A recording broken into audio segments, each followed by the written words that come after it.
Alright, buckle up, because today we're diving into a car that a lot of you have been waiting for, asking about, and honestly, one I've been personally curious to try out ever since the rumors started floating around. You ever look at a car and think, okay, this might actually be the one that nails practicality, style, and that sweet price to value ratio?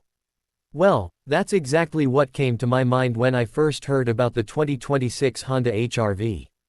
And trust me, after spending real time with it, this thing had some surprises I did not expect.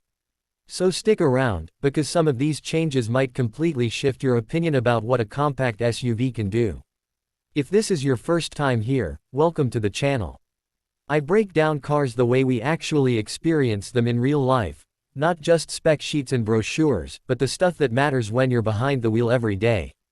And for my regular crew, you already know how we do it. There's a lot to talk about today. So let's jump straight in, because the 2026 HR-V might just be Honda's sneaky little disruptor, and I'm gonna tell you exactly why.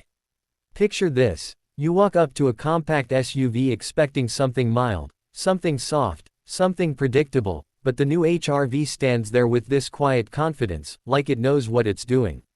The very first moment I saw it, the vibe was clear. This is not the entry-level crossover that people used to call cute or basic. Nope. Honda has completely reworked the look. The stance is wider, the proportions are way more athletic, and the front grille, honestly, it's bold without being loud, which is harder to pull off than it sounds. You know how some manufacturers go overboard trying to make their small SUVs look like full-blown beasts? Honda took the opposite approach. Clean lines, solid structure, and just enough aggression to make you double-take in the parking lot. Walking around it, I really appreciated the new headlight signature, sharp LEDs that give the front a very modern, upscale look. And there's something about the way the roofline sweeps down that gives this almost coupe-like silhouette, but without sacrificing practicality. It's kind of that sweet balance you want but rarely get in this segment. Subaru Crosstrek leans rugged, Toyota Corolla Cross leans conservative, the HR-V lands somewhere in the middle with a daily driver appeal that doesn't try too hard. And can we talk about the rear for a second? Because I feel like that's where Honda made one of the biggest visual improvements. The taillights stretch out cleanly, the bumper is less bulky, and the slightly extended wheel arches make it look planted. It has presence. Not big, not intimidating, just confident. And for a compact SUV, that's exactly what you want. But then you open the door, and this is where I actually said out loud, okay Honda, you did your homework.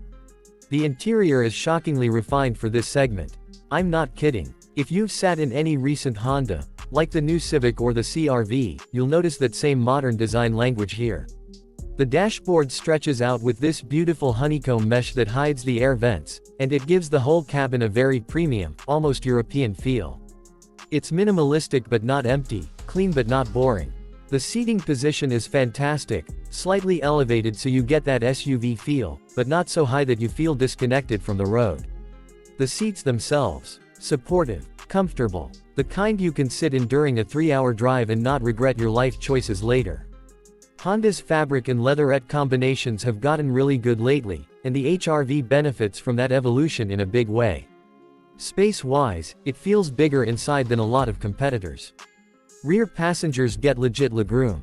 And the cargo area, let's just say if you're upgrading from a sedan or hatchback, this will feel like a game changer. And yes, I know some of you miss the old magic seats from the previous generation, but even without them, the versatility is still strong. Fold the seats down and the HR-V can swallow weekend gear, grocery hauls, even small furniture if you angle it right.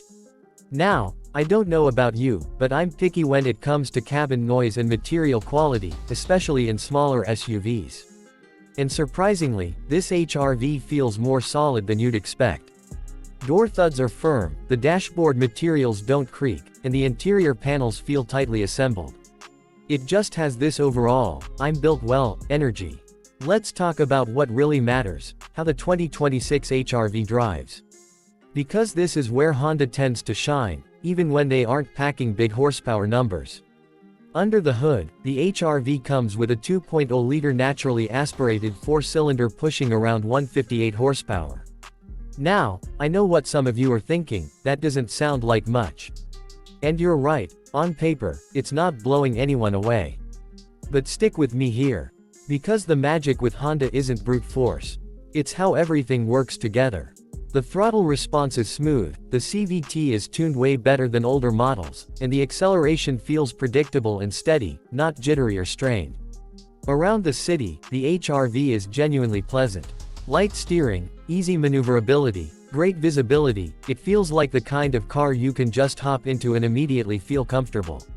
On the highway, it holds speed surprisingly well. It's not going to push you back into your seat like a turbocharged Mazda CX-30, but it's also not struggling or whining the way some entry-level crossovers do. It has this calm, confident cruising personality. What really stands out is the handling. The HR-V feels planted in corners in a way the Corolla Cross just doesn't. The suspension tuning is excellent, firm enough to keep the body controlled, soft enough to soak bumps without sending a shockwave up your spine. Honda really knows how to get this balance right. If you've driven a Crosstrek and wished it felt a little more responsive, or driven a Trax and wished it felt more solid, the HR-V lands right in that sweet middle spot. Noise insulation is also much better than before.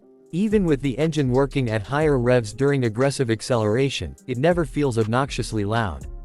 Honda clearly put effort into reducing road and wind noise, and it pays off. Now let's move to something that modern buyers care about as much as the actual drive, tech and safety. And Honda didn't drop the ball here.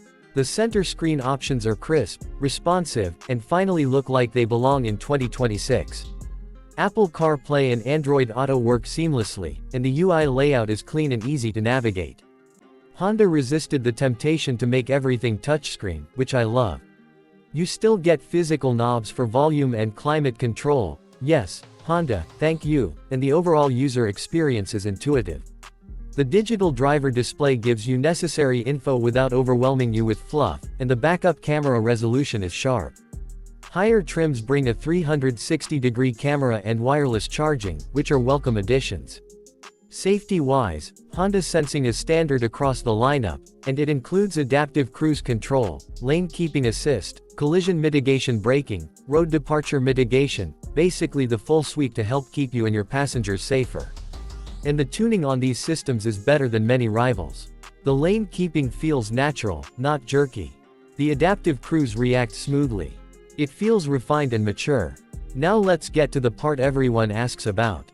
Price. The 2026 Honda HR-V starts at a point that's competitive, not the cheapest, not the most expensive, but the value is strong.